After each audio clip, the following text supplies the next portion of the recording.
Bom dia, estamos aqui hoje com a nossa entrevistada Chayane Vale, nossa professora de Sociologia e também formada em Direito, certo, dona Chay? Estamos com a nossa colega Raíssa. Bom dia, Dona Chay. Manuel.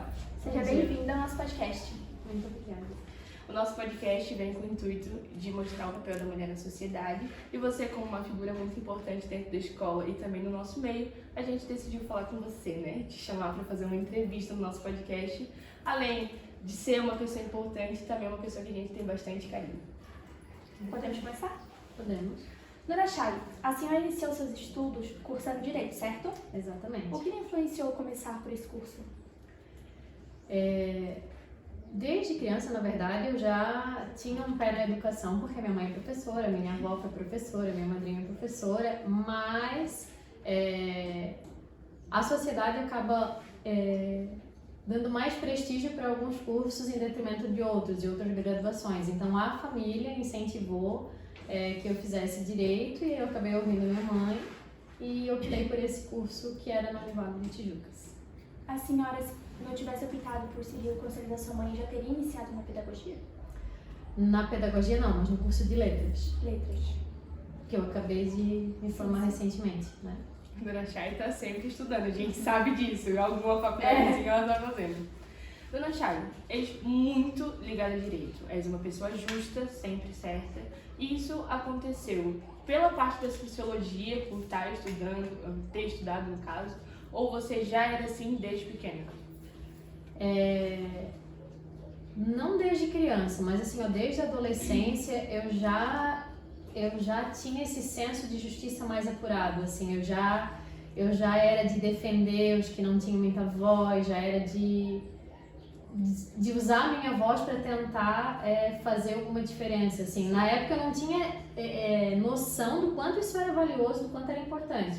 Eu fazia porque era o que eu achava que devia ser feito, assim, mas com certeza, quanto mais eu estudei dentro da sociologia, depois do direito ainda, né? Mas a sociologia me trouxe mais isso, assim, né? Principalmente em relação a causas sociais, as minorias, enfim. Eu ia dizer, principalmente quando se pensa em advogado, a gente pensa numa pessoa que já vai logo pelo lado da justiça e de defender mesmo. E aí, quando, além de ser professor de sociologia, claro, quando a gente descobriu que tu tivesse os primeiros anos, chegou a se formar na faculdade de Direito. Sim, me formei. A gente entendeu por que eras tão justa e tão certinha, porque não tem nenhuma situação que aconteça num caso de preconceito, de racismo, de machismo, que a gente sabe que tu não se mexe e diz, não, isso aqui tá errado, a gente tem que fazer diferente. Não é o caminho certo. A gente sempre sabe que a Dona Chay tá ali fazendo certinho. A gente sempre consegue ver a forma como a senhora se incomoda de não estar fazendo o mínimo por aquela pessoa que precisa de ajuda. Quando acontece qualquer coisa de errado aqui na escola, pode saber que a Dona Chay vai lá cumprir, acho que um dever que a dona sente, né? Por instinto já. Eu entendo que é um papel social bem importante do professor, porque a escola é um lugar que ela tem que garantir a segurança e a liberdade. A liberdade de ser quem as pessoas são. Então, quando acontece alguma situação na escola que fere esse direito da pessoa ser quem ela é, dela expressar quem ela é, ou que haja um preconceito em decorrência da cor da pele, ou da sexualidade, ou do gênero, ou por ser mulher, por exemplo, é algo que para mim é inadmissível. Como professora de sociologia, eu não vou nem colocar o direito nesse ponto, mas como professora de sociologia, eu entendo que é o meu dever social de me posicionar perante essas situações. Sim, perceptível porque acontecem situações que às vezes não são nem dos seus alunos e você já está ali ajudando. Então é perceptível que é de ti, não só da profissão, né? Em questão dos direitos, como funciona a proteção da mulher aqui no Estado? A senhora acha que são efetivas, são eficazes? Não só no Estado, mas no Brasil inteiro, a gente percebe que há uma falha na fiscalização e na aplicação da lei. E é muito difícil, às vezes, comprovar algumas situações. Por exemplo, as violências simbólicas, a violência psicológica, que é tão presente na vida de tantas mulheres, ela é muito difícil de provar. Então, no direito, a gente tinha um ditado que dizia: o que não está nos autos não está no mundo. Quer dizer, o que não está no processo Não tem como você dar uma decisão com base no que não tem como provar, por exemplo. Então, acaba que as injustiças acabam acontecendo de forma muito cruel. E a legislação, ela existe, mas a aplicação é tão importante quanto a existência da legislação. E, por exemplo, a Lei Maria da Penha, ela permite que se crie delegacias da mulher. Qual a delegacia da mulher que vocês conhecem? Ninguém sabe o número pra ligar. Exatamente, entendeu? O número até é fácil a gente localizar, porque por conta da internet a gente acaba facilmente conseguindo buscar esse número. Mas, por exemplo, Mas- No passado, né? Tipo, a gente só se for pesquisar mesmo, ninguém chegou pra gente Mas não é como uma delegacia normal que tem um posterzinho em qualquer lugar dizendo. É visível a gente achar cartazes informando o número da delegacia civil, mas é muito difícil tu ver um cartaz com a delegacia da mulher número tal. Então, se acontecer uma emergência mesmo, a gente nunca vai saber de cabeça. 911, eu acho que todo mundo sabe ligar. Todo mundo, né? Mas uma delegacia da mulher a gente não sabe onde tem, a gente não sabe como achar e a gente não tem nem número para ligar. E às vezes as mulheres se sentem muito acuadas depois de sofrer uma violência e ser atendida por homens também. Então, Sim. tem mulher que não se sente à vontade. Então, as delegacias das mulheres, o intuito é que elas fossem atendidas por mulheres delegadas, por mulheres escrivãs, para dar uma segurança maior para a mulher que está fazendo a denúncia, por exemplo, né? Para ela não ser acuada ou até mesmo assediada e questionada se de fato aconteceu ou se ela foi violentada porque ela fez alguma coisa, como se justificasse alguma violência, né? A questão da violência simbólica, para isso, eu acho que é extremamente importante o estudo da sociologia, porque a gente trabalha o Bourdieu, certo? Que ele fala sobre violência simbólica e até então, esse ano que a gente foi estudar sobre ele, muita gente não tinha conhecimento de o que era violência simbólica. Uhum. E quando você não tem o conhecimento sobre o que é uma violência, você não sabe se você está passando por ela ou não, então você não tem como pedir ajuda. Isso é o mais normal, na verdade, porque a gente presencia casos de mulheres hoje em dia que já têm 20 e poucos anos, 30 e poucos anos, que, querendo ou não, já estão numa sociedade mais à frente, mais tecnológicas, mas por realmente não ter o conhecimento, acham que é tudo normal. Ah, o meu marido não deixa eu sair de casa porque ele acha que eu não preciso disso, porque só tendo ele, tá bom. E elas acham que isso é normal. A gente conhece, eu conheço pelo menos mulheres que só saem de casa para trabalhar e vivem em prol do marido e que acham isso super normal porque o marido não deixa, então ela não vai fazer. Sendo que, gente, a gente está no século XXI, não existe mais isso, sabe? Mas o sistema patriarcal ele ainda é bastante forte na nossa sociedade por uma construção, né, social, histórica e, enfim. Então, tem mulheres que elas não tiveram acesso ao estudo e não tiveram a possibilidade que vocês têm de estar estudando esse tipo de coisa, como falou a Raíssa, para conseguir identificar esses tipos de violência. Todos os anos, quando eu trabalho as questões de violência, como a gente vai trabalhar agora no segundo ano, alguns alunos identificam que ou passaram por relacionamento tóxico ou abusivo, violência psicológica ou simbólica, e alguns identificam que eles são os abusivos no relacionamento. Nossa, Isso é bem interessante. Eu já tive meninos e meninas que vieram, deve dar um professora, choque absurdo. como que eu faço para não ser abusivo no relacionamento? Então também é importante Identificar já é maravilhoso, já é Sim. o primeiro passo. Reconhecer, né? Reconhecer, porque tem gente que mesmo sabendo nega. Não sou. Eu acho que o mais chocante é, tipo assim, tu tá vivendo na tua realidade e de repente tu perceber isso, mas que tá acontecendo com os teus pais. Sim. Tipo, são anos de história dentro da tua casa, mas é o teu pai com a tua mãe, ou vice-versa, porque a gente sabe que também acontece algumas vezes, mas em maioria homens com mulheres, e aí o pai sendo abusivo com a mãe, tipo, tanto tempo na tua casa, uma coisa que tu achava super normal, duas pessoas que sentem carinho e tu descobrir que é uma relação de abuso, às vezes físico, às vezes psicológico, às vezes de poder. E por não identificar, acaba refletindo no próprio relacionamento. Sim. Então, Sim. realmente, o estudo da sociologia é extremamente importante e deveria ser mais valorizado do que é. Eu acho. Tanto que na ditadura militar as disciplinas que foram retiradas do currículo foi justamente filosofia e sociologia, que são as disciplinas, né, Informam o povo, que né? informam, Fazem que questiona, que há o debate. Então, como isso era visto como algo extremamente negativo, para que as pessoas não se associassem, não questionassem, enfim. E não foi a única vez, né? Não é que ela foi tirada, mas só se tornou obrigatória em 2008, esse ensino. Então é bem recente e mesmo assim todos os governos têm o intuito de tirar a filosofia e sociologia. Sim.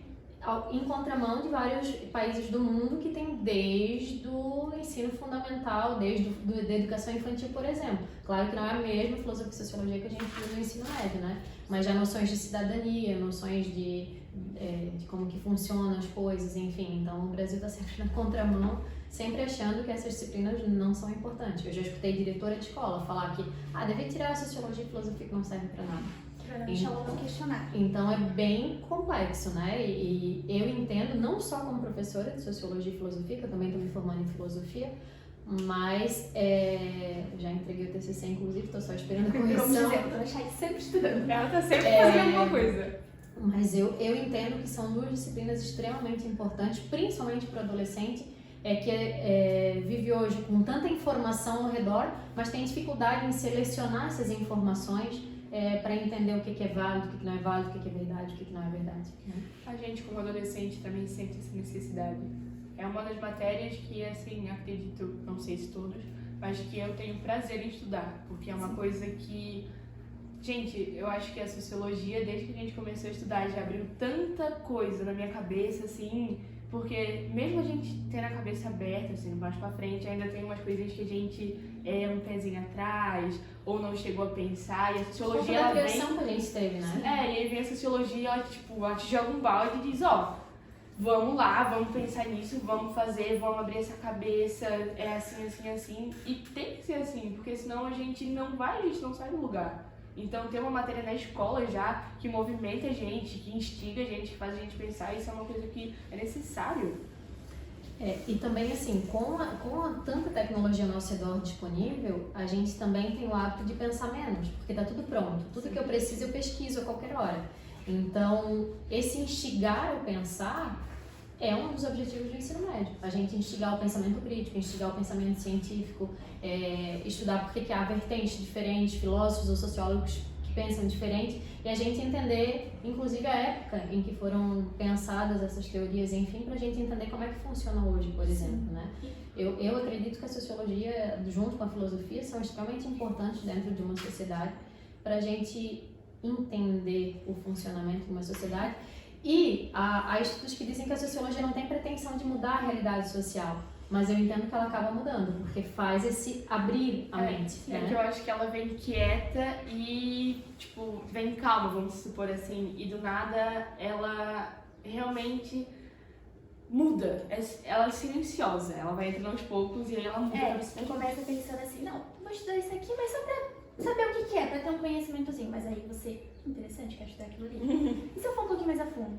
E quando você vê, você já está questionando tudo, se perguntando o porquê das coisas, e esse é um dos princípios da sociologia. Inclusive, com a redução da carga horária de sociologia no novo ensino médio, eu senti muita diferença com o caso do ano passado. Sim. Muita diferença. Eu acho que deveria ter pelo menos 3 aulas por semana de sociologia e filosofia. Sim. Bem assim. Eu já sofria com o terceirão, porque eram 2 aulas no segundo, 2 aulas no primeiro e 1 aula no terceiro. E eu já sentia isso porque bem no ano vestibular eu não tinha como trabalhar tantas coisas no terceirão e eu já achava ruim.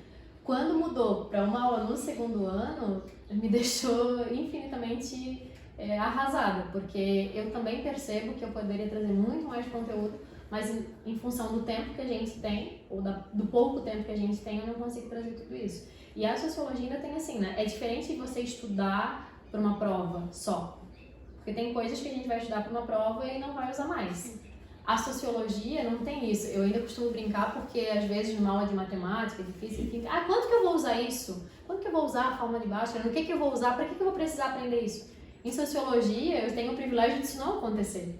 Porque todo mundo percebe, todo mundo é um pouco de exagero, mas a maioria dos alunos percebem que são conhecimentos para a vida inteira, que são conhecimentos para você viver melhor em sociedade. Então, eu tenho esse privilégio de trabalhar uma disciplina que é o dia a dia da gente, né? Sociologia é compreensão, né? Não só de um assunto, mas da sociedade e às vezes da gente próprio. E é muito engraçado a senhora ter falado disso, porque a nossa última matéria que a gente aprendeu foi culturas. E aí agora, de vez em quando, eu vejo uma coisa e penso, isso é de tal cultura? Ai meu Deus, aquilo ali é de tal coisa. E aí minha mãe fica, o que tu estás falando? E eu disse, Dona Chay.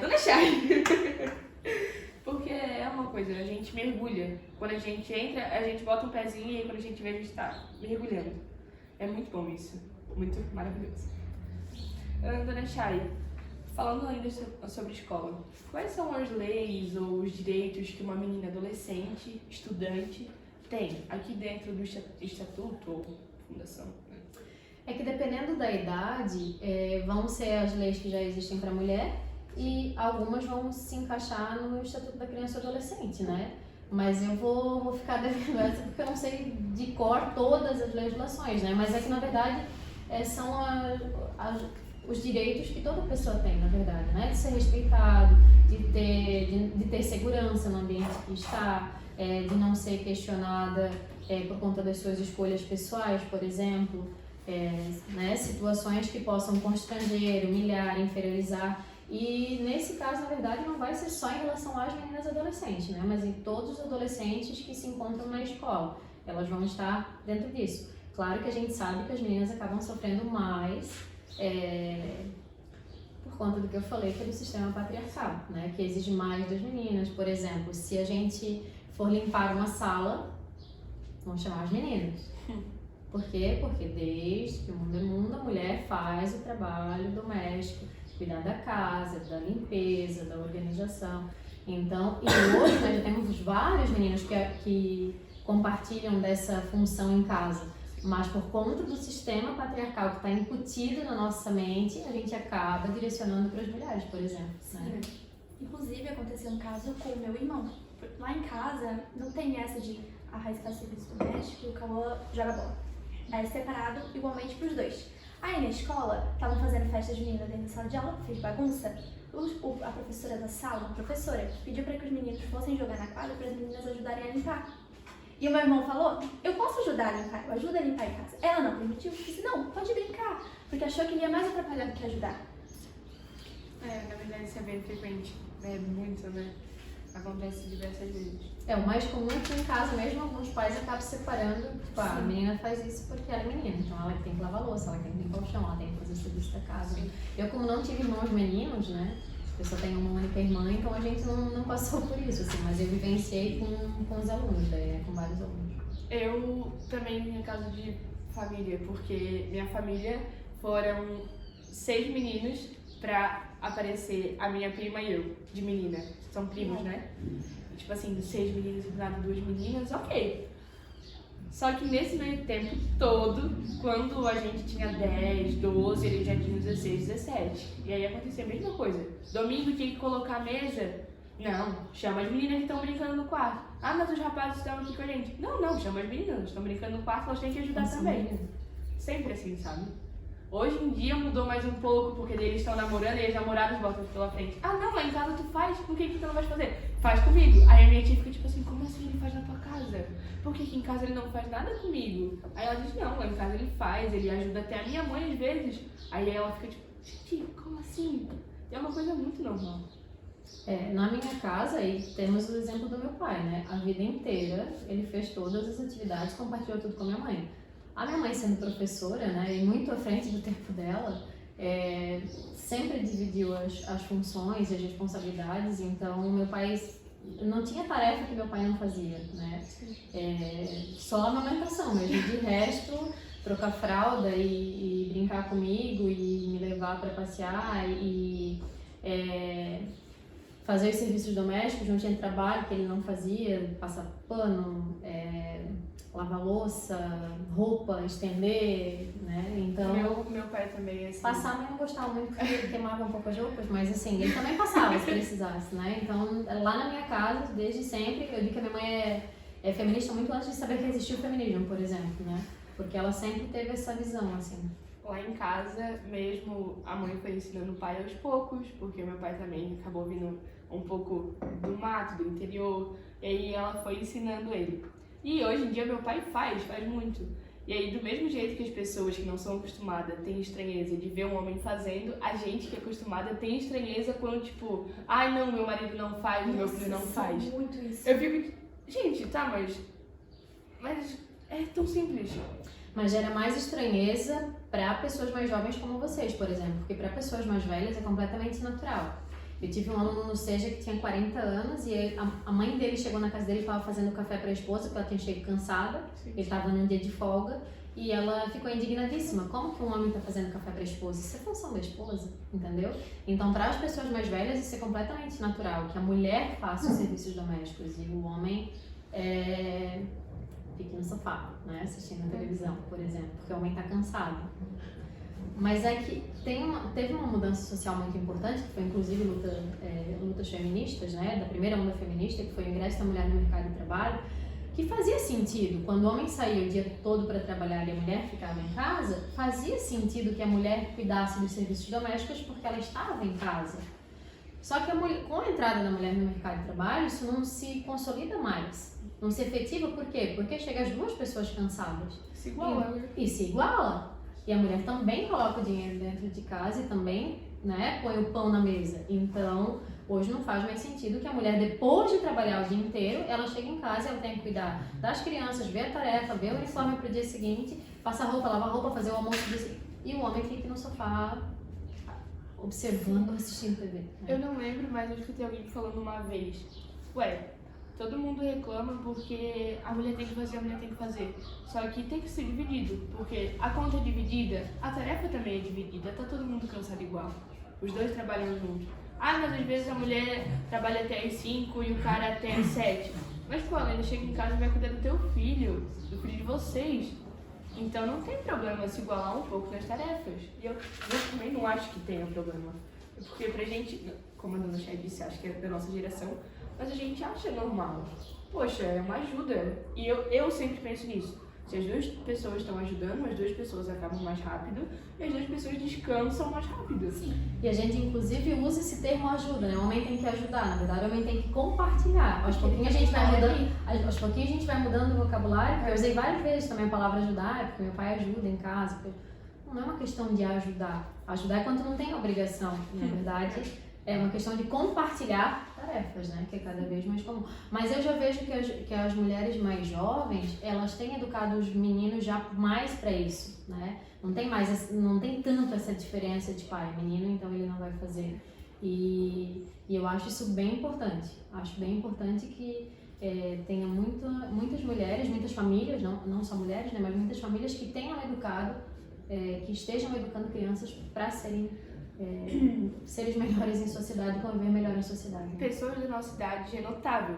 Alguns, na verdade, já em um grande grupo que mudaram, né? Só que a gente ri dizendo que os nossos filhos vão ser diferentes, eu vou fazer eles serem diferentes. E realmente, pessoas de 20 e poucos anos, ali até, eu acho que uns 24 mais ou menos, se tem filho hoje em dia já vem desde pequeno e é muito forte. Hoje em dia a gente tem influência das redes sociais sempre, a gente tá sempre no TikTok, no Instagram e tal, a gente acaba vendo, seguindo algumas pessoas que mostram uma rotina com os filhos e é sempre assim, não vem ajudar a mamãe a fazer tal coisa, não vem fazer uma comidinha com a mamãe. E a gente percebe que as crianças até gostam, levam como brincadeira e é super normal, porque vem desde criança, vem de berço, como se diz.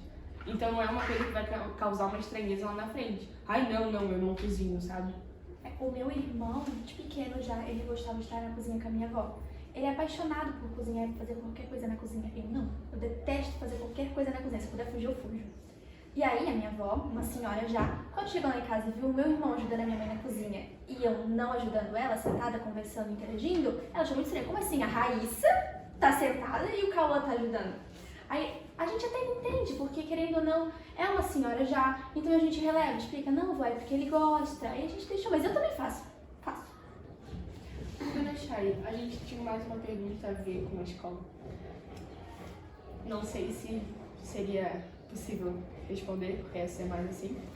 Quando acontece alguma situação que chega a ser tão impactante pra a gente usar uma lei, tipo, decretar, tipo, isso aqui tem que seguir tal lei porque isso aqui foi demais. Já chegou a acontecer alguma situação? A senhora presenciou? Eu não sei se eu entendi bem a pergunta. Quando uma situação na escola ela acontece de forma tão bruta, tipo, tão, meu Deus, já aconteceu alguma situação assim, teve que chegar ao ponto de usar uma lei, de uma lei ser usada como base? Na verdade, bastante, né? Por conta dos preconceitos. Todos os preconceitos têm legislação que dá para usar, né? Inclusive o artigo 5º da Constituição Federal, né? Mas eu lembro de uma situação que foi a que mais me marcou, assim, eu acho, nesses 15 anos que eu sou professora, de uma menina que ela se automutilava em decorrência de violências que o pai fazia com ela e com a mãe. Era pai biológico, inclusive. E quando e ela me pediu ajuda através de um texto. A gente tinha assistido um vídeo e os alunos tinham que fazer uma redação, uma dissertação sobre como que você se define. E aí no texto ela se definiu como alguém que precisava de ajuda e que ela não sabia mais o que fazer, enfim. E aí quando eu li esse texto eu fui procurá-la, porque ela quase não conversava assim na sala, né? Não falava muito. E aí eu fui procurá-la e aí ela me contou a situação em que ela vivenciava. E aí eu perguntei se ela queria denunciar e se ela queria ajuda para isso, né? E aí ela me disse que não, porque ela tinha medo do pai matar a mãe. Porque essa era a chantagem emocional que ele fazia com as duas. Quando a mãe queria denunciar, ele dizia, não, se tu denunciar, eu mato a tua filha. E com a filha ele fazia, se tu denunciar, eu mato a tua mãe na tua frente. Então foi uma situação bem delicada para mim, porque assim, ao ponto que eu queria denunciar, eu pensei, e se esse homem realmente cumpre o que ele prometeu? Se ele é louco o suficiente. Então, às vezes as pessoas não são sãs, mas aí com a bebida alcoólica talvez teria coragem, né? Então, eu passei por um processo de amadurecimento da ideia com a menina para fazer denúncia. E aí eu disse pra ela, eu só vou falar para a escola, né? Conversar com as pessoas da escola quando você me autorizar. Quando você sentir que você está pronta, a gente repassa para a gestão da escola para eles acionarem o conselho tutelar e a legislação que é cabível a ser. E aí depois de um tempo ela decidiu denunciar. Acho que tem que ter um peso psicológico muito forte pra lidar com isso. Se fosse eu no seu lugar, eu ficaria em choque. Não sei se eu acho que eu ficaria sem dormir até o dia que eu visse que ela denunciou e que o cara foi preso e que ela tava, tipo, bem de verdade, assim. Eu não cheguei a ver ela bem de verdade, mas aí o que a gente fez na época, na escola, né? Eu e os colegas de sala, a gente tentou trabalhar a autoestima dela, porque ela estava bem devastada. Então a gente começou a mandar cartinhas, a trazer pequenos presentes, lembranças, textinhos e bilhetinhos com frases de autoestima, sabe? A gente tentou trabalhar isso porque era o que estava disponível pra gente no momento. Era algo que não ia... fazer o possível, né? Exatamente. E é isso que eu acho que a gente tem que fazer, sabe? Porque há muito julgamento na nossa sociedade. O que falta é acolhimento. Então, às vezes, tu não pode resolver o problema da pessoa. E eu tenho que ter consciência disso, que nem tudo eu posso ajudar. Mas, ou resolver.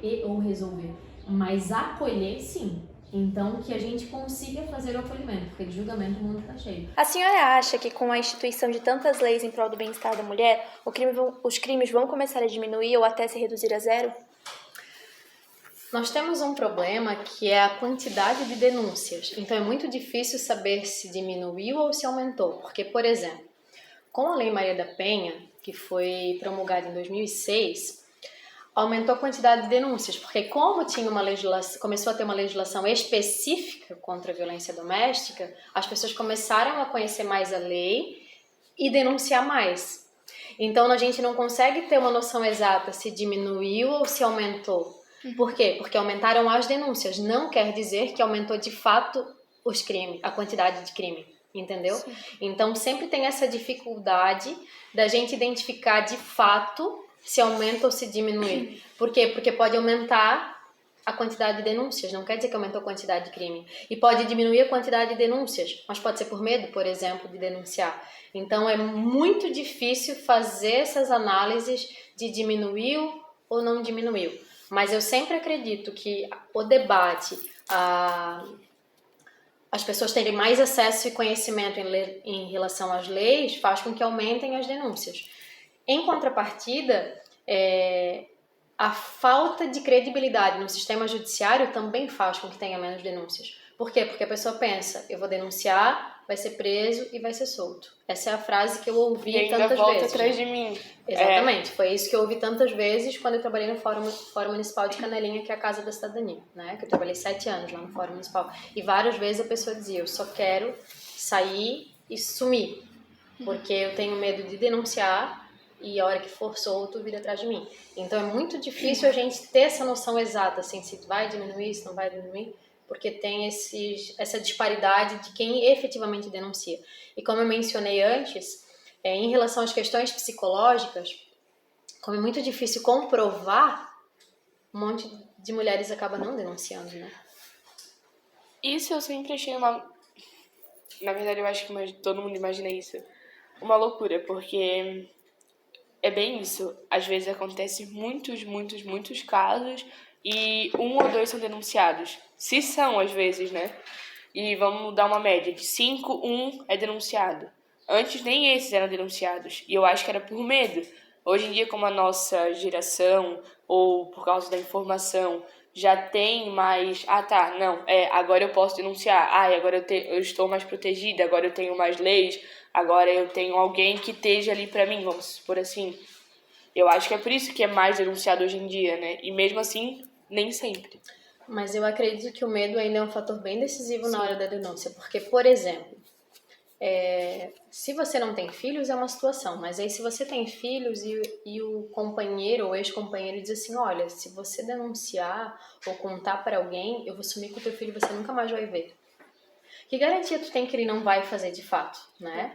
Então, e isso que eu tô te falando não é uma suposição, é exemplo real de que eu já vi acontecer. A gente né? sabe. Então, eu acredito que o medo ainda é o fator mais decisivo, mais crucial para poder efetivar a denúncia. E aí tem aquela coisa de tipo assim, não, antigamente não acontecia, porque antigamente os casais realmente davam certo na vida, e aí a geração de vocês que problematiza tudo. Não, é porque não era, tipo, Falado. não vinha, a público, não era falado. Claro, tem casos e casos, mas a gente conhece ainda hoje em dia mulheres que passam por isso e não denunciam, e todo mundo acha que é um relacionamento ok. O fato de os casamentos durarem mais antigamente tem vários fatores, né? Claro que a instituição casamento era mais valorizada, tinha outros valores, mas não só.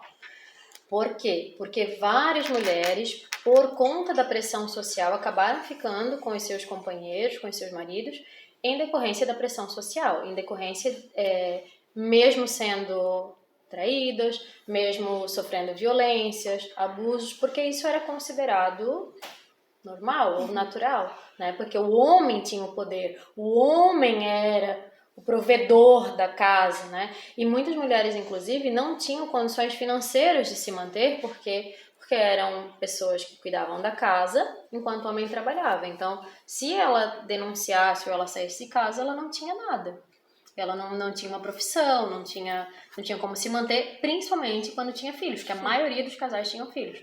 Inclusive, isso também é uma pressão hoje, para que as mulheres tenham filhos. A grande parte das mulheres que a gente conhece tiveram filhos porque a sociedade entende que a mulher tem que ter filhos quando ela casa, por exemplo. Né? Hoje já tem um número grande de mulheres, de meninas, de adolescentes e de mulheres que não tem intenção de ter filhos. E aí vem toda uma pressão social, dizendo que você vai ficar sozinha, que não vai ter ninguém para cuidar de você, e que uma mulher sem filhos não é uma mulher de verdade, uma série de coisas. Inclusive já criando um outro problema, que é as mulheres que não podem ter filhos. Então essa que não pode ter filhos, ela não vai ser uma mulher de verdade, porque ela não pode ter filhos. Né? Então a gente percebe nisso que o patriarcado continua muito forte, e o que justifica tantas lutas feministas ainda nos dias de hoje. Isso abre uma aba pra muita coisa, né? Porque a mulher que não quer ter filho, mas quer adotar... mas como assim? Tipo, o filho não é teu. Teu não útero é sai de perfeito. ti. Por que você não quer ter um filho? Mas não, eu quero adotar uma criança. Mas tipo, uma pessoa que é filho de outra pessoa, não é teu. Não, gente, a partir do momento que uma mulher adota um filho, ou um homem adota um filho, aquela criança é teu filho. E aí tem a questão de mulheres que não podem ter filho, que fazem inseminação, e aí é tipo, mas teu filho, nossa, né, não foi concebido de um jeito normal, aí parece que teu filho meio sintético. Já escutei gente falando isso. Não, o julgamento ele existe a todo momento, qualquer independente lugar, de qualquer e assim, jeito. e é interessante a gente observar que o julgamento ele é bem mais direcionado à mulher. Sim. Por exemplo, numa entrevista de emprego, raramente vão perguntar para o homem com quem fica os filhos dele ou com quem vai ficar os filhos dele se ele for trabalhar nessa empresa. Mas a mulher é questionada. Se a mulher sai sem a criança, ela é questionada. O homem não é questionado. Então, nós ainda temos muitas lutas para fazer e muito pelo que lutar ainda para que a mulher tenha a liberdade e que tenha equidade de gênero, né? Que as mulheres possam ter a sua liberdade respeitada, inclusive, principalmente, a liberdade de escolha, porque todas as pessoas querem decidir sobre o que a mulher deve fazer, não deve fazer, pode fazer, não pode fazer. Como eu falei anteriormente, falta muito acolhimento e sobra julgamento. Uma coisa interessante, falasse que a gente quer equidade de gênero. Todo mundo sempre usa a palavra igualdade. E aí muitos homens dizem assim, nossa, vocês querem igualdade de gênero, então vocês vão ter que fazer isso e aquilo para ser igual a gente. Não, é equidade. Porque às vezes uma mulher trabalha 5 horas e tu 6, mas uma mulher trabalha 2, 3 vezes mais e realmente chega em casa ainda tem a pressão de ter que cuidar do filho, de ter que cuidar da casa. Então é equidade. Não é porque eu trabalho 1 hora a menos que eu tenho que ganhar 200, 300 reais a menos, porque eu tô trabalhando 2 vezes mais do que tu às vezes. A gente já escutou dentro da nossa sala coisas desse tipo. Ai não, mulher não tem que ganhar mais do que homem, porque homem é melhor, homem trabalha mais, homem usa força bruta pra a mulher trabalhar. não tem a mesma força que o homem, a disposição que um homem. Só para contestar essa informação, quando alguém questiona, né, ou usa o argumento de que a mulher tem que ganhar menos por conta da força física, basta a gente pensar que a maior parte dos casos onde o homem ganha mais do que a mulher, inclusive em Santa Catarina, são cargos de diretoria, de chefia e de gerência. Ou seja, nenhum deles usa força física. Ou seja, o argumento cai por terra. Sim. Porque quando você fala de gerência de uma empresa e diretoria de uma empresa, você está falando do intelecto. Exato. E o intelecto não tem a ver com o gênero. Nós temos homens extremamente inteligentes, extremamente responsáveis e que estudaram e têm a competência para a vaga, assim como nós temos mulheres extremamente inteligentes, extremamente competentes para a vaga, que estudaram também e têm o mesmo nível de formação.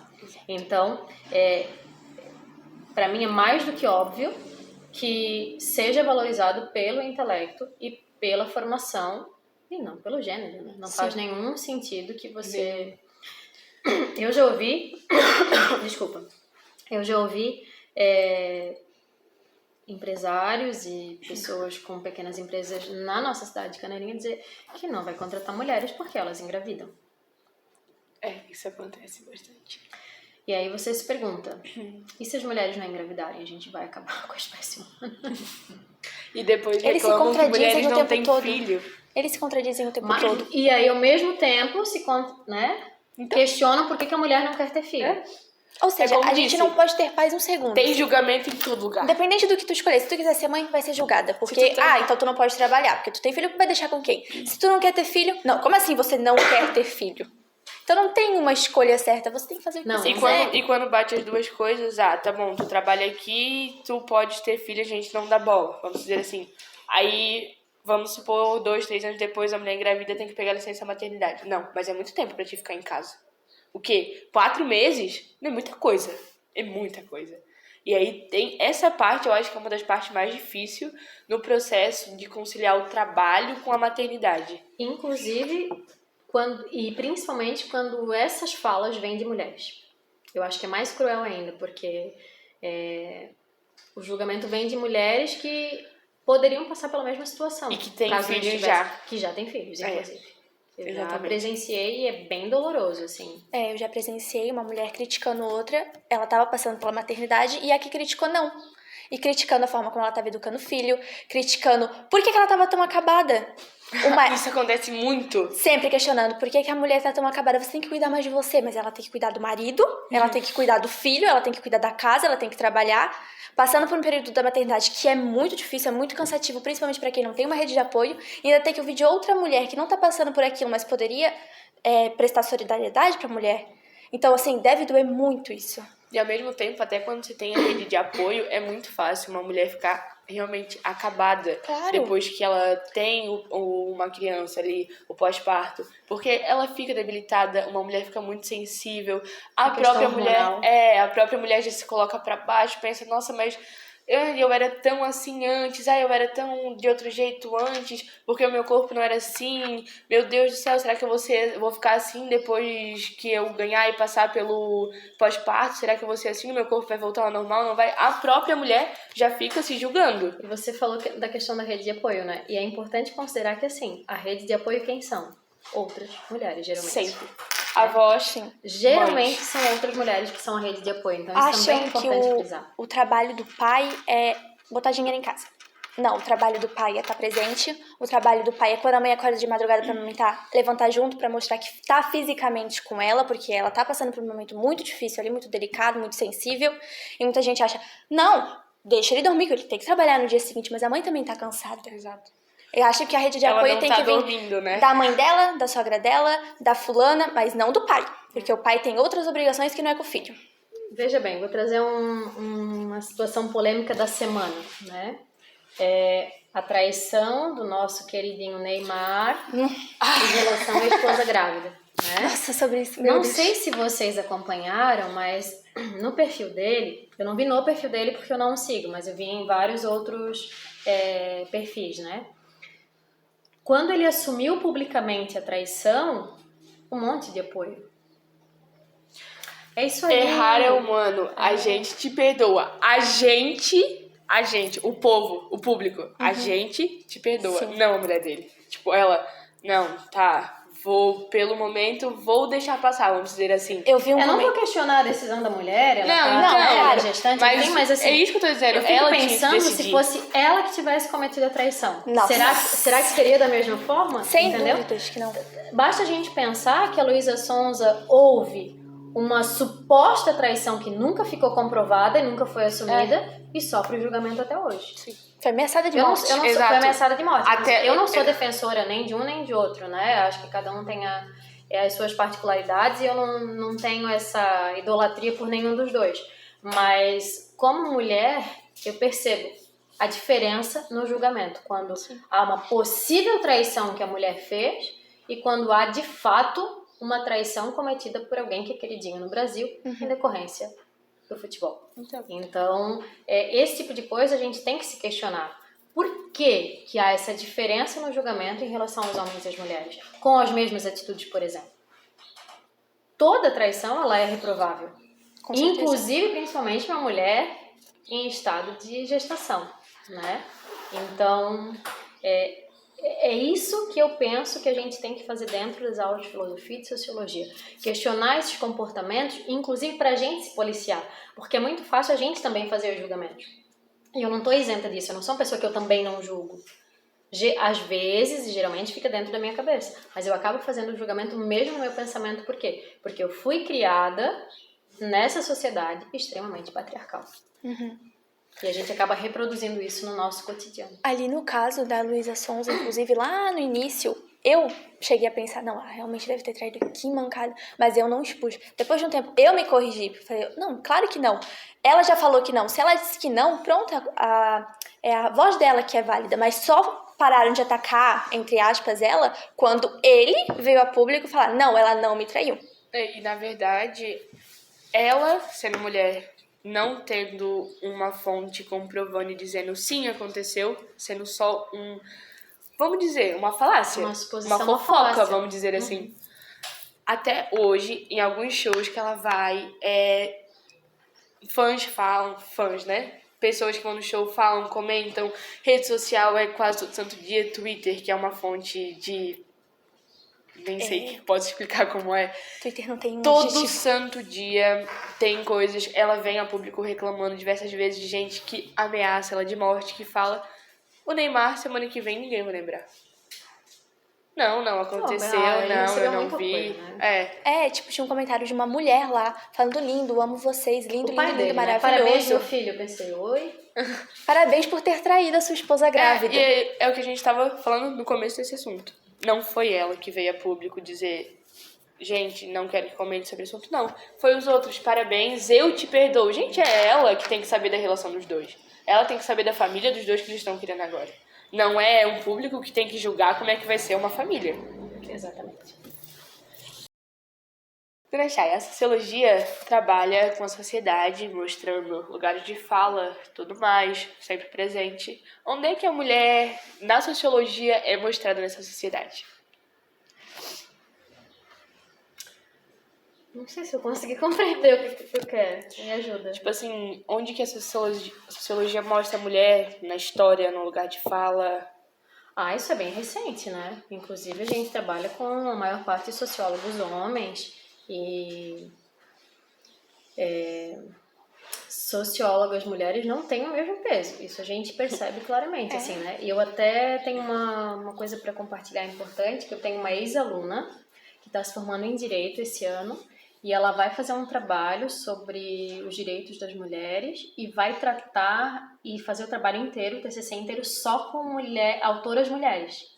E ela veio me contar toda orgulhosa, assim, né? Então, eu penso que eu quero acreditar que a gente tem peso nisso, né? Com os ensinamentos que a gente passa, com o que a gente trabalha dentro da sociologia, porque como é importante dar voz às mulheres, né? Como é importante, porque durante muito tempo a gente é silenciado. A gente percebe isso em reuniões, inclusive da escola. Quando o homem fala, as pessoas silenciam. E aí, se a gente aumenta o tom de voz, exasperada, enfurecida, tá com raiva, tá indignada, já vem um monte de adjetivos, mas o homem não, ele está só se posicionando.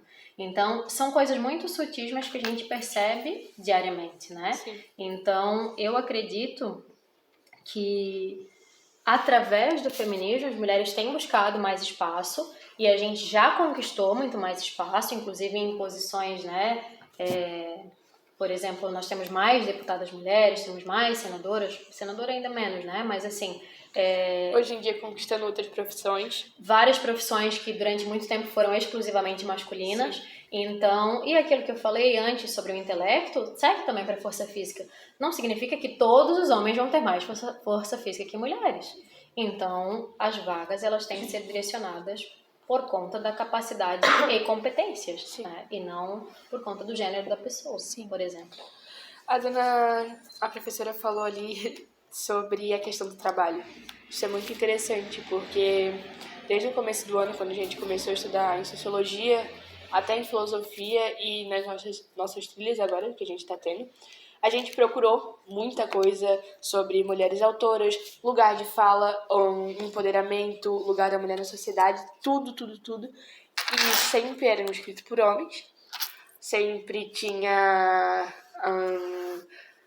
homens e homens. Às vezes a gente não achava falando o que a gente queria, porque nem existia ainda. Homens falando de como é a mulher na sociedade, do ponto de vista dele.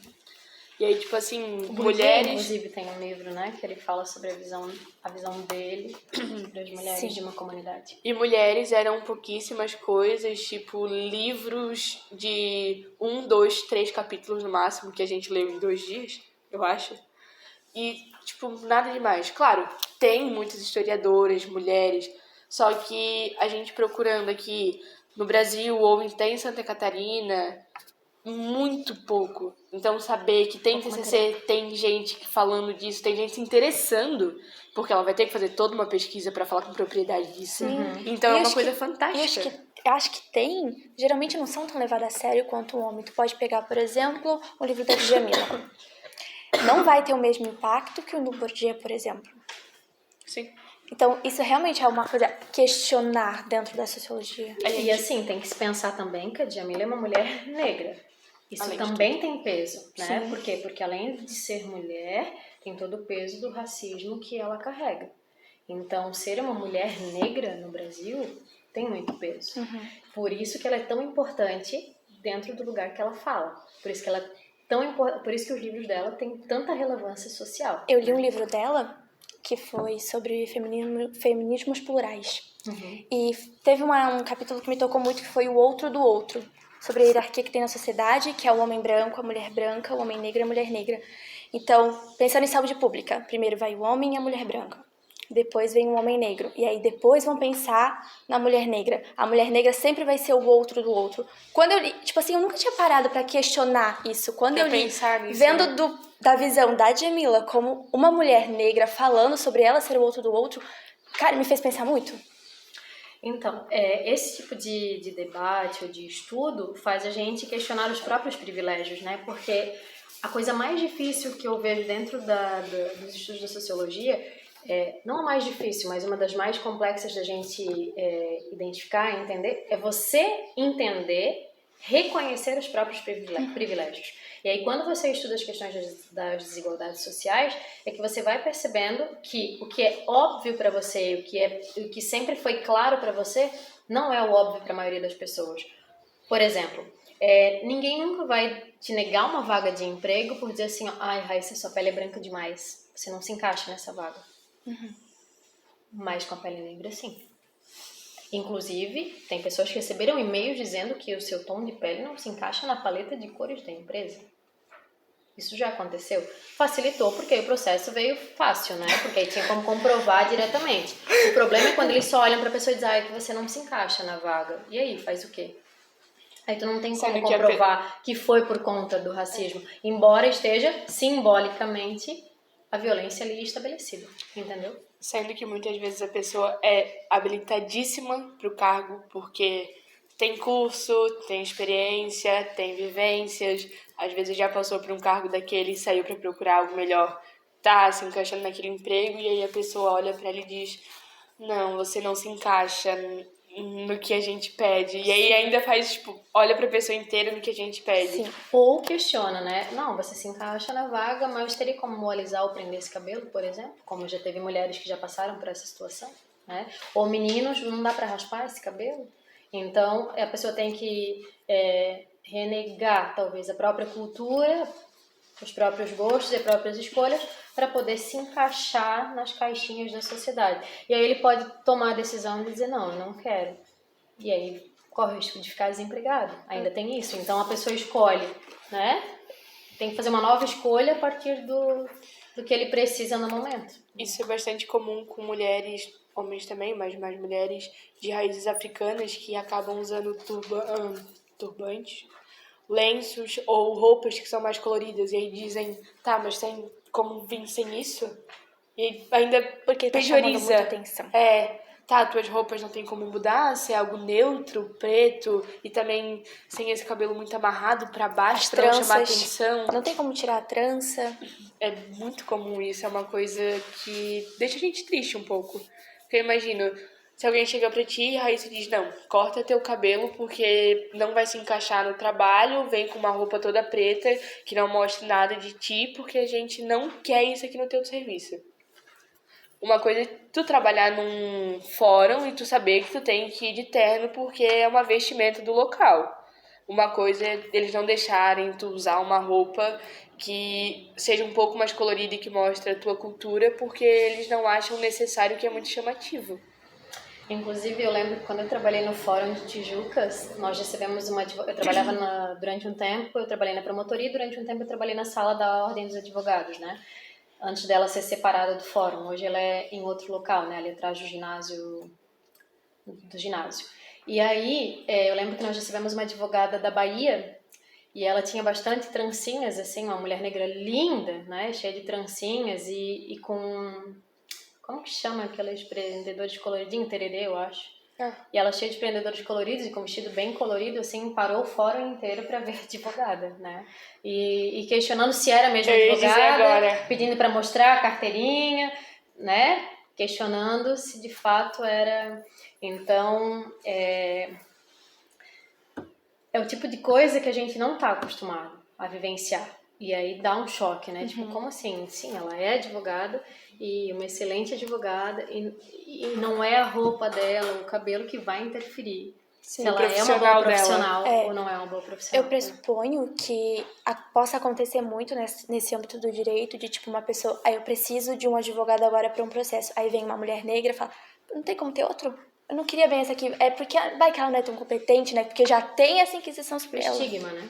Eu acho que só de ser mulher já acontece isso, mas quando é uma mulher negra, é muito mais. Com certeza. Todo mundo tem, de novo, leva pro lado profissional, do intelecto, mas todo mundo acha que por ser mulher não tem tanta competência, que tem uma, como é que eu posso dizer, um intelecto Abaixo do homem. Eu já ouvi, infelizmente, que o cérebro da mulher é menor que o do homem. Por isso que ela não é tão capacitada quanto ele, por isso que ela tem que ficar abaixo dele na hierarquia. Onde tiraram isso, eu não sei. Eu vi uma professora dizendo que ela ia num dentista homem porque ela não confiava em dentista mulher. Eu nem consegui responder. A gente fica sem reação numa hora dessa. Eu começo a rir. Eu fico nervosa. Eu olho pra pessoa, tipo... É um absurdo tão grande. Eu olho pra pessoa, espero ela dizer, ai, brincadeira. Ou rir também. Aí se ela não rir, eu começo a rir sozinha, aí a pessoa fica assim pra mim. Eu penso assim, se é uma pessoa que eu tenho intimidade, eu tento conversar com a pessoa e fazer ela entender que... Não é assim que acontece. Não é dessa forma. E se for um aluno, uma aluna, eu também me sinto no dever como profissional da educação. Mas quando é uma pessoa que eu não tenho afinidade ou intimidade, eu tento sair, né? Porque como vocês falaram, é tão absurdo que a gente não encontra nem palavras para poder explicar ou justificar, né? Uma atitude dessa, por exemplo. Lidar com isso, às vezes, é bastante difícil, porque não é só em situações pequenas como essa. Às vezes, tu tá lá e aí tu escuta um cara sendo super machista e levando na brincadeira com os amigos e tu tem que ficar ouvindo aquilo e é torturante, às vezes, ter que ficar escutando aquilo, aquelas risadas insuportáveis. Ai, tá certo, porque é assim mesmo e mulher não pode falar nada, mulher tem que fazer o que eu quero, mulher tem que ser submissa. Eu escutei isso de pessoas da minha idade. Não, mulher tem que ser submissa, porque eu só vou aceitar ser casado com uma mulher se ela fizer tudo que eu quiser. Eu já ouvi isso de outra mulher da minha idade, falando que a mulher tem que ser sim submissa ao homem. E eu acho que isso é pior ainda. Pior. Porque a gente espera essa atitude de um homem. Agora, de outra mulher, vivendo, que todas nós vivemos calados, cada uma do seu lugar na sociedade, dá um choque muito grande. É como se ela dissesse assim, olha, eu tenho todos esses direitos hoje, mas eu não quero. Vou jogar no lixo. Vou abrir mão. Porque, por exemplo, né? Quando se fala de mulher feminista, eles têm todo um estereótipo. É uma mulher que não se depila, uma mulher que não tem família, que não tem marido. Que odeia homem, que eles morram. Que odeia homem. Não usa sutiã, que ama sutiã na rua. E, na verdade, o que a gente luta é só pelas escolhas. Se a mulher não quiser ter filhos, ok. Mas se a mulher quiser ter 3, 4, 5 filhos, ok também. Tá se ela quiser trabalhar fora, ótimo. Mas se ela não quiser e se ela decidir por conta dela, eu quero me dedicar ao lar e aos filhos, ok também. Sim. Entendeu? Então, por essas liberdades é que há uma luta constante. E aí a gente tem que ouvir um monte de absurdos. Eu ouvi há uns anos atrás, né? Hoje não sei se tem mais algum aluno que pensa dessa forma, mas possivelmente tem. Mas um aluno que disse para outro que disse, eu adoro a aula da Dona Chay, pena que ela é feminista. Sim, eu ouvi muito isso. E aí eu pensei, pois essa é uma das minhas maiores qualidades, né? Lutar para que as mulheres e as meninas e as minhas alunas tenham o direito de ser quem elas são e fazer as escolhas que elas acham pertinentes em relação à vida delas. Sim. E como que isso pode ser negativo? Entendeu? Então porque... falta estudo, falta leitura. Entendimento. Né? Entendimento, conhecimento. Porque às vezes... Até do que é o movimento, porque a gente sabe que tem as pessoas extremistas, né? Sim. Mas não estamos falando dos extremos. Até porque em todas as situações vai ter os extremos. E a gente nunca lida só com os extremos, a gente lida com o movimento em si. Então, os movimentos radicais, eles não se encaixam no que eu estou dizendo agora. E existem movimentos que querem, né, que a extinção dos homens, que as mulheres vão ter autonomia para engravidar sozinhas e gerar sozinhas, e etc, etc. Mas isso não é a raiz do feminismo. O meu trabalho final do mestrado foi justamente as visões e os relatos, as falas de alunos de ensino médio sobre o feminismo. Então, eu queria entender o que permeia, né? Como que esse discurso acontece, justamente para entender por que há esse pensamento de que é ruim ser feminista, por exemplo. Acho que as pessoas deveriam parar de opinar tanto e começar a estudar mais. Porque é muito fácil você só chegar e falar assim, não, porque isso aqui não tá certo, não é assim. Tá, mas com que fundamento você tá me dizendo que isso aqui não tá certo? E é o que eu mais vejo. Eu tive que vivenciar, mas em um acontecimento de uma parente minha, dizer que o machismo é culpa da mulher, porque o machismo ele só existe por culpa da mulher, e que o feminismo não faz sentido. Então, essas coisas que eu fico, estuda, pega um livro. Até porque básico. O machismo ele acaba prejudicando os homens também, né? Porque, por exemplo, se tem um adolescente que ele chega na escola e ele não gosta de jogar futebol, é porque ele tem algum problema, porque todos os meninos têm que saber jogar futebol. Entende? Sim. E aí se espera do homem um comportamento que seja nessa linha. Sim. E se ele não atinge aquilo ali, se ele decide... Por exemplo, se uma menina deseja ficar com ele e ele diz, não, eu não quero. Porque ele não tá afim, porque ele não se apaixonou, porque ele não gostou, tem um problema. É homossexual. Porque se fosse homem, não rejeitaria uma mulher. Entende? Então, o machismo, ele é tão cruel que ele prejudica não só as mulheres, principalmente as mulheres, mas não só as mulheres, e sim os homens também. Então, e como você mencionou, Raíssa, o problema é que todas as pessoas querem dar opiniões, todas as pessoas querem julgar e emitir opiniões como se fossem juízes, né? Principalmente na internet, onde não estão frente a frente. Mas estudar e ler... Não querem. Não. Porque é difícil demais pra eles. E aí, assim, né, como professora de ensino médio, nós temos as 10 competências para a gente trabalhar com vocês, que é a questão da comunicação, a empatia, autoconhecimento, mas tem também a questão da argumentação. No que consiste a argumentação? Se você pegar os documentos educacionais, BNCC, vai estar escrito lá, né, a Base Nacional Curricular Comum, vai estar escrito lá, que eu tenho que instigar e orientar vocês para argumentarem com base em dados científicos e algo que seja comprovado. Ou seja, se você deseja argumentar, opinar e argumentar sobre algo, você tem que ter base para isso, né? Então é importante que... e não é feio você dizer assim, eu prefiro não opinar porque eu não li sobre o assunto. Tranquilo. O problema é você falar um monte de bobagem com base em nada. Sim. Porque você não tem como argumentar, porque você não leu. Eu faço muito isso quando eu escuto falarem sobre um assunto. Raíssa, o que tu acha disso? Eu falo, não, eu não conheço o assunto, eu não estudei sobre, eu não sei quem tá certo, quem tá errado. Você tem um certo nessa história? Então, eu vou dar uma olhada, ver, formular a minha opinião e a gente pode conversar sobre isso mais tarde. Da mesma forma que eu vejo muitas pessoas expressando uma opinião extremamente errônea e eu não posso me meter pra falar, porque não adianta. São pessoas muito ignorantes pra aceitarem que estão erradas. Eu também faço isso muitas vezes, algumas vezes, né? Maioria, eu tenho compreensão do assunto, só que eu escuto uma pessoa... A primeira frase que a pessoa fala geralmente já é bem punk. E aí eu escuto e eu penso, não, essa pessoa não adianta eu conversar porque ela ainda vai achar que eu quero mudar a cabeça dela e que eu ainda tô batendo na tecla, porque antes eu era. Eu chegava, não, mas tu sabes que não é assim que acontece, que é assim, assim, assim. Não, porque tu queres mudar minha cabeça, porque tu não aceitas que eu não aceito isso, que não é normal. Aí hoje em dia eu só, às vezes eu ainda falo, mas de onde é que tu tirasse isso? Eu tirei porque eu vi na internet. Aí eu já, não, tá bom. Eu também parei de discutir, porque isso mais me fazia mal do que ajudava outra pessoa. Então, se eu vejo alguém falando alguma coisa errada, eu geralmente acho que tu deveria dar uma estudadinha mais, ou sei lá, dar uma pesquisada mais fundo, tá pelo caminho, só segue mais. E parece ser uma loucura, mas tem alguns meninos que ainda dizem assim, mas eu não preciso saber sobre isso, porque não é um assunto que toca em mim. Falando sobre feminismo e sociedade. Mas aí é que tá, não toca, não mexe... E pode ser que não, né? Pode ser que ele ache que não, mas ele quer emitir opinião sobre. Sim. Entendeu?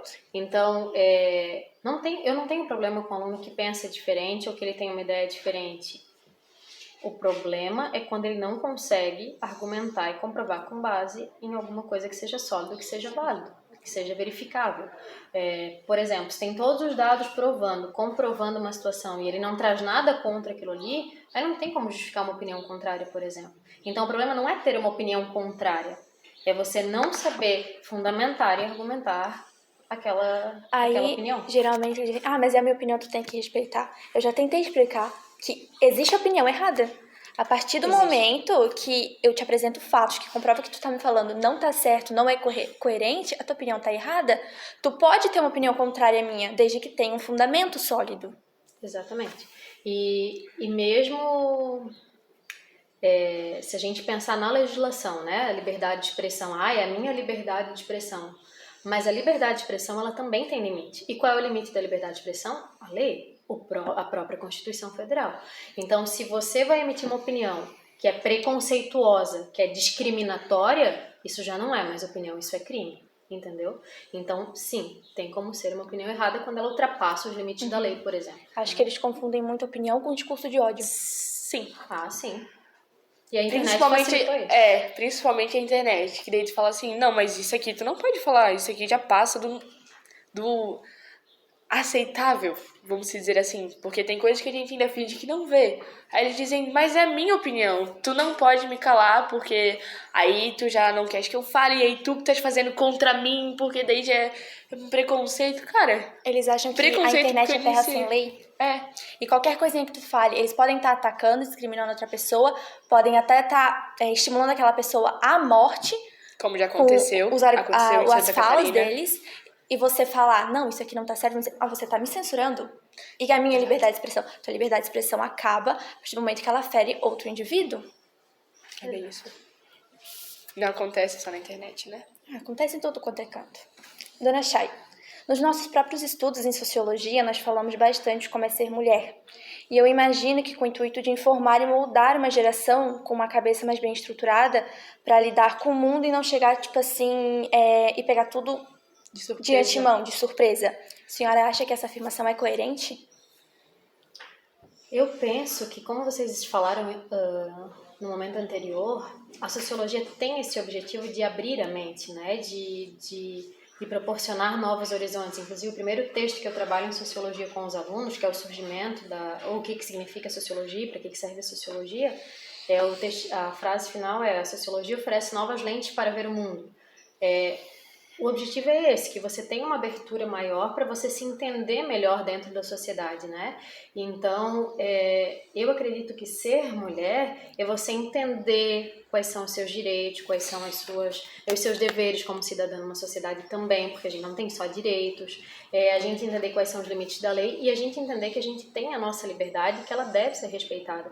E que se ela for violada, a gente tem que buscar na medida do possível, na medida que a gente consiga e tenha estrutura emocional para isso, que a gente busque apoio e busque condições para efetivar esses nossos direitos. Então, eu entendo que ser mulher numa sociedade é muito difícil, uma sociedade como a nossa, que é o 5º país no mundo que mais mata mulheres, por exemplo. Então, é difícil ser mulher no Brasil. E é difícil ser mulher também por conta de todos os julgamentos, é difícil ser mulher por todo tipo de violência que a gente sofre a todo momento. Então, inclusive quando eu digo que eu não tenho intenção de ter filhos, até pela minha idade,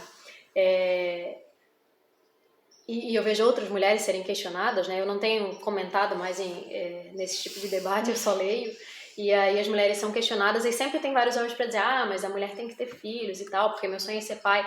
Aí ontem eu ainda vi uma mulher respondendo, se eu fosse homem eu também ia adorar ser pai. Com certeza. Porque é Minha mãe muito fala isso mais direto. fácil, né? E se eu fosse homem, eu vou usar as palavras daquela moça, né, sendo as minhas. Se eu fosse homem, com toda certeza eu gostaria de ser pai, né? Mas a gente percebe que a carga maior, Sim. bem maior, acaba sendo das mulheres, né? Então, Eu acho que é muito fácil pro homem simplesmente, meu sonho é ser pai. Aí você tem o seu sonho.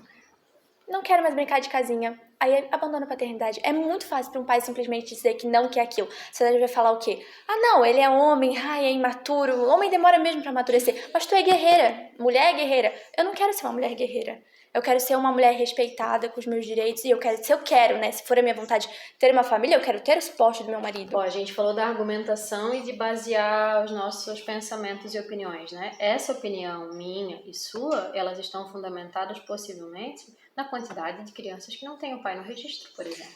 E a gente São tem milhões de crianças que não têm o registro, fora as que têm no registro, já está só no registro. Exato, né? eu ia dizer agora. Muitas têm no registro porque o pai fica meses ou 1 ano, 2, e aí diz assim, eu vou ali em tal lugar, porque acontecia muito antigamente, e eu descobri esses dias que hoje em dia ainda acontece, de um pai dizer que vai em algum lugar e simplesmente sumir. E não volta. E é tudo bem. Eu achava que era tipo aquelas coisas comum. antigas. E eu já ouvi esses relatos de alunos meus. Exato, eu achava que era aquelas coisas antigas, tipo assim, acontecia porque antigamente era muito comum ter outras famílias, o cara só ia embora morar com outra família, alguma coisa. Não, ainda existe hoje em dia. Ele tem um filho dele e diz assim pra mulher, não, eu já volto, eu vou ali fazer alguma coisa, sai de carro e nunca mais volta. Deixa a mulher ali. Eu vi um relato de uma Desamparada. moça, o marido dela sumiu e coisa, e ela anos ligando pra ele, nada. Foi fazer uma viagem anos depois já com o menino, com o filho. Ele tava na viagem com outra família, com filhos. Tipo, ele sumiu de casa e anos depois ela achou ele em outro lugar, com outra família. Gente, de Meu onde? Deus. Por quê? Sabe? Sem Não tem. satisfação, né? Ele podia ter dito pra ela, eu não quero mais, eu vou te ajudar criando ele de algum jeito. Não. Ele decidiu que ele tava metendo o pé e ainda foi criar outra criança. Um filho que também era dele, ele deixou pra trás, e o outro ele tava lá, lindo de bonito, criando, Eu sabe? vi um caso, mas foi assim. O pai da criança foi só à praia. Ele só ia à praia em outra cidade, claro, e simplesmente ele ligou no final da tarde pra mãe da criança, que eles não eram juntos, mas eles criavam a filha juntos, morando na mesma casa. Ligou pra ela falando que não ia mais voltar, porque assinou um contrato de trabalho lá de 1 ano. Simplesmente. Volto pra É visitar muito vocês se fácil der. pra eles. Muito. E agora, se acontecer de uma mãe decidir trabalhar em outro lugar, não, vou deixar com o pai, gente, é um cúmulo, todo mundo se revolta, vão pra redes sociais, é briga de família, é briga de vizinhos se metendo. Ela é uma E mãe ruim porque ela deixou pro pai criar. como que uma mãe faz isso? Como é que se deixa, principalmente quando é uma filha menina, como é que se deixa uma filha menina vivendo com o pai? Gente, eles vão se criar E na do mesmo cabeça deles é jeito. muito comum esse julgamento. Enfim, dona Chay, uma das nossas perguntas falava sobre movimentos extremistas. Que, na verdade, não movimentos extremistas, mas que a nossa geração gosta de fazer um furdunço às vezes, gosta de movimentar, de dar a nossa opinião, o nosso ponto de vista. E muitas vezes a gente acaba, tipo, a minha opinião tá certa, eu não vou abrir mão disso. Porque eu vi em tal lugar que tá certo, ou a lei tal diz isso, então eu sei que eu tô certa, eu não vou abrir mão. Acontece muito. Trabalhando com adolescente, a senhora sabe. Então, assim, isso, do teu ponto de vista, isso acontece porque a gente finalmente tá tendo o lugar de fala, porque a gente tá conseguindo, ou porque a gente é uma geração que gosta mesmo de falar? Eu entendo que vocês têm mais espaço de fala, sim, porque quando eu era adolescente a gente não tinha muita essa opção de... Eu penso que, assim, vocês têm mais opções de informação, vocês têm tanto acesso à informação quanto eu tenho, o Google que eu tenho na minha casa é o mesmo que vocês, o chat GPT é o mesmo que vocês têm acesso, então vocês têm mais possibilidade de questionar coisas que antes a gente não tinha onde localizar. A gente usava uma Barça com as letrinhas e o que não existia na Barça ou no Almanac Abril não existia. Almanac Abril. O Almanac é isso? Abril era um livro que tinha as informações, conceitos sobre... Era sobre as tipo, coisas, era era tipo um um livro dicionário assim, de pesquisa. era um livro de pesquisa. E aí ele era lançado uma vez no ano, se eu não me engano. E era o que a gente tinha de acesso, assim, pra pesquisa. Então, o que não tava ali... Mas vocês hoje não, vocês têm acesso a tudo. Tudo que tu procurar tem tutorial no YouTube, por exemplo. Então, vocês têm acesso à informação e vocês trazem isso para a sala de aula, o que eu acho positivo. Porque a escola e a sala de aula é um espaço de construção. Há muito tempo o professor deixou de ser o único detentor do conhecimento numa sala de aula. O professor é um mediador do conhecimento. Então, o conhecimento que você traz para a sala de aula... eu vou tentar mediar e fazer com que isso se transforme em mais conhecimento ainda, com base no que eu trago também. Então, não vejo problema nenhum em você trazer um conhecimento que eu não saiba. Por quê? Porque me obriga a continuar estudando e continuar buscando para trazer mais informação para vocês também. Então, isso a gente chama de aluno protagonista, né? Quando a gente vai nos cursos educacionais atualmente... o aluno protagonista, o aluno ajuda ou contribui de forma extremamente positiva para que o conhecimento aconteça, né? Então eu acho uma troca. Então eu acho positivo que vocês deem as opiniões, mas sempre enfatizando a importância de você dizer de onde você trouxe essa informação, no que você se baseia para trazer essa informação. E claro que assim, né? Quando a gente tem 16 anos, a gente sempre acha que tá certo. Sim. E depois, às vezes, a gente fala e se arrepende. Então por isso que a gente tem que ser ponderado com as nossas falas, porque sempre há outros pontos de vista, outras ideias, né? Então, principalmente se eu não tenho certeza de onde é que eu li, se eu tenho certeza que aquela informação é correta, porque a gente pode errar, né? É natural do ser humano o erro, mas é importante reconhecer esse erro para que haja mais aprendizado, porque o aprendizado ele acontece a partir do erro também. Exato. E isso é importante a gente valorizar. Porque se todo mundo soubesse tudo, eu não teria nem profissão. né? Então é importante que haja os erros e os questionamentos para a gente poder construir a partir disso. Sim. Quando eu era mais nova, ali com os meus 14 anos, eu já era uma pessoa de me expressar bastante as minhas opiniões. Não era muito fácil.